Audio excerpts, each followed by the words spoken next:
Warren, you are a big advocate of index investing and of not trying to time the market. But by your having Berkshire hold such a large amount of cash and T-bills, it seems to me you don't practice what you preach. I'm thinking that a good alternative would be for you to invest most of Berkshire's excess cash in a well-diversified index fund until you find an attractive acquisition or buy back stock. Had you done that over the past 15 years, all the time keeping the $20 billion cash cushion you want, I estimate that at the end of 2018, the company's $112 billion balance in cash equivalents, and short-term investments in T-bills would have instead been worth about $155 billion. The difference between the two figures is an opportunity cost equal to more than 12% of Berkshire's current book value. What is your response to what I say? And I forgot to say, the question is from Mike Elzhar, who is with the Colony Group located in Boca Raton, Florida. That's a perfectly decent question, and I wouldn't quarrel with the numbers. And I would say that is an alternative, for example, that my successor may wish to employ, because on balance, I would rather own an index fund than carry treasury bills. I would say that if we'd instituted that policy in 2007 or 8, we might have been in a different position in terms of our ability to move late in 2008 or 2009. No, it has certain execution problems with hundreds of billions of dollars than it does if you were having a similar policy with $1 billion or $2 billion or something of the sort. But it's perfectly rational observation, and certainly looking back on 10 years of a bull market, it really jumps out at you. But I would argue that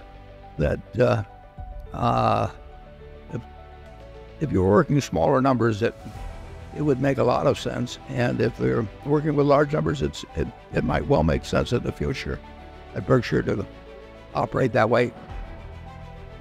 You know, we committed $10 billion a week ago, and there are conditions under which, and they're not remote, they're not likely in any given week or month or year, but there are conditions under which we could spend $100 billion very, very quickly.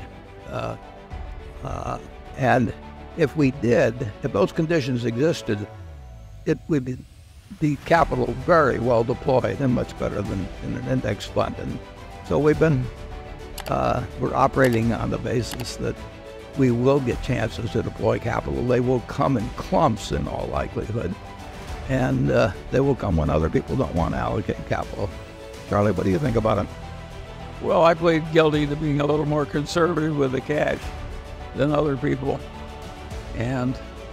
But I think that's all right. We could have put all the money into a lot of securities that would have done better than the S&P with 20/20 hindsight.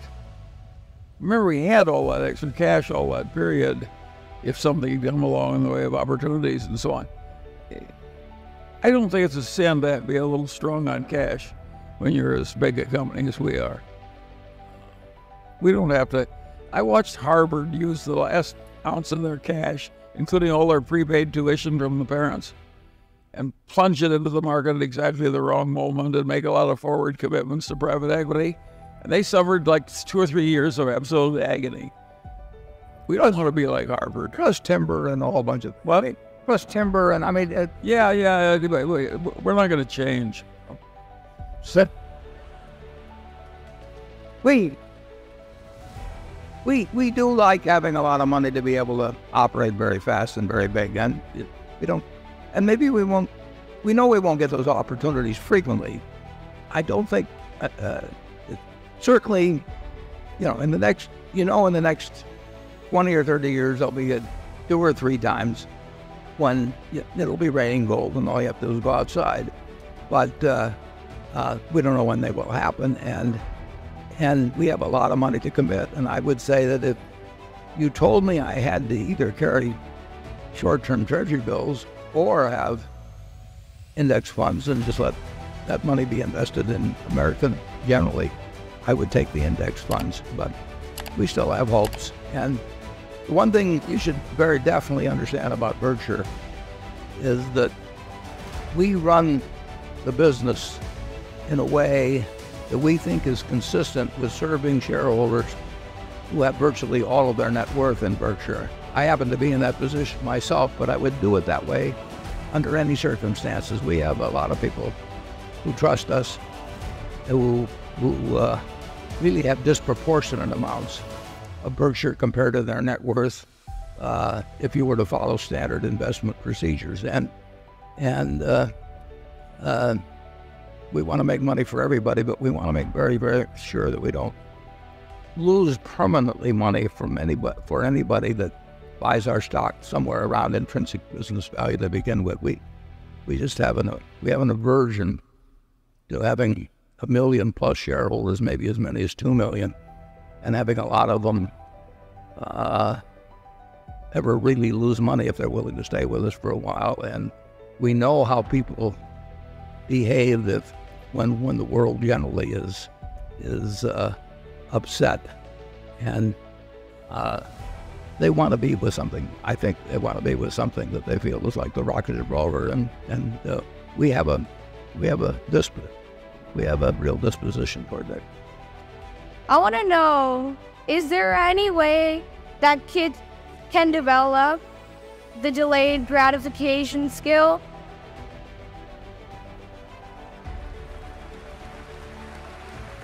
I'll take it if you want me to, Warren. Good. I'll take that because I'm a specialist in delayed gratification. I've had a lot of time to delay it. And my answer is that they sort of come out of the womb with the delayed gratification thing, or they come out of the womb where they have to have everything right now. And I've never been able to change them at all. So we identify it, we don't train it in. Charlie's had 8 children, so he's become more and more of a believer in nature versus nurture. You'll probably find some nice old woman of about 95 out there in threadbare clothing, and she's delaying gratification right to the end and probably has 4,000 A shares. It's just these second and third generation types that are buying all the jewelry. It's interesting if you think about, we'll take it to a broader point, but if you think of a 30-year government bond paying 3%, and you allow for, as an individual, paying some taxes on the 3% you'll receive, and you'll have the Federal Reserve Board saying that their objective is to have 2% inflation, you'll really see that delayed gratification, if you own a long government bond, is that, you get to go to Disneyland and ride the same number of rides 30 years from now that you would if you did it now. The low interest rates for people who invest in fixed dollar investments really mean that you really aren't going to, eat steak later on if you eat hamburgers now, which is what I used to preach to my wife and children and anybody else that would listen many years ago. So I don't necessarily think that for all families in all circumstances that saving money is necessarily the best thing to do in life. I mean, if you really tell your kids they can, whatever it may be, they never go to the movies or will never go to Disneyland or something of the sort, because if I save this money 30 years from now, we'll be able to stay a week instead of 2 days. I think there's a lot to be said for doing things that bring you and your family enjoyment rather than trying to save every dime. So I advise delayed gratification is not necessarily an unqualified course of action under all circumstances. I always believed in spending 2 or 3 cents out of every dollar I earn, saving the rest. But I always had everything I wanted. I mean, one thing you should understand, if you aren't happy having $50,000 or $100,000, you're not going to be happy if you have 50 million or 100 million. I mean, a certain amount of money does make you feel, and those feel around you feel better, just in terms of being more secure in some cases. But loads and loads of money. I probably know as many rich people as just about anybody, and I don't think they're happier because they get super rich. I think they are happier when they don't have to worry about money. But you don't see a correlation between happiness and money beyond a certain place. So don't go overboard on delayed gratification. Hi, Lauren. Hi, Charlie. My name is Carrie, and this is my daughter, Chloe. She's 11 weeks. It's her very first Berkshire meeting. We're from San Francisco, and we have a question on employment for you. As both a major employer and a producer of consumer goods, what do you make of the uncertain outlook for good full-time jobs with the rise of automation and temporary employment? Well, if we'd asked that question 200 years ago, and somebody said, with the outlook for development of farm machinery and tractors and combines and so on, meaning that 90% of the people on farms were going to lose their job, it would look terrible, wouldn't it? But our economy and our people, our system, has been remarkably ingenious in achieving whatever we have now, 160 million jobs, when throughout the period ever since 1776, we've been figuring out ways to get rid of jobs. That's what capitalism does, and it produces more and more goods per person. And we never know exactly where they're going to come from. I mean, I don't know what you were whatever occupation. Well, if you were in the passenger train business, I mean, that was going to change. But we find ways in this economy to employ more and more people, and we've got now more people employed than ever in the history of the country, even though company after company, and particularly in heavy industry, that sort of thing, has been trying to figure out naturally how to get more productive all the time, which means turning out the same number of goods with fewer people, or turning out more goods with the same number. That is capitalism. I don't think you need to worry about American ingenuity running out. I mean, you look at people in all kinds of businesses, and they like to make money, but they like to be inventive. They like to do things, and this economy, it works. It will continue to work, and it will be it's very tough in certain industries, and there will be dislocations. We won't be making as many horseshoes and that sort of thing when cars come along and all of that. But we do find ways now to employ whatever we're employing, 155, whatever it is, million people, and supporting a population of 330 million people, when we started with 4 million people, with 80% of the labor being employed on farms. So this system works, and it will continue to work. And I don't know what the next big thing will be. I do know there will be a next big thing. Charlie?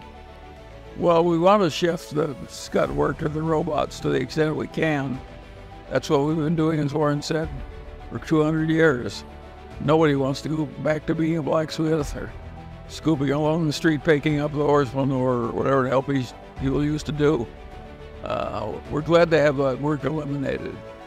And a lot of this worry about the future comes from leftists who worry terribly that the people at the bottom of the economic pyramid have had a little stretch when the people at the top got ahead faster.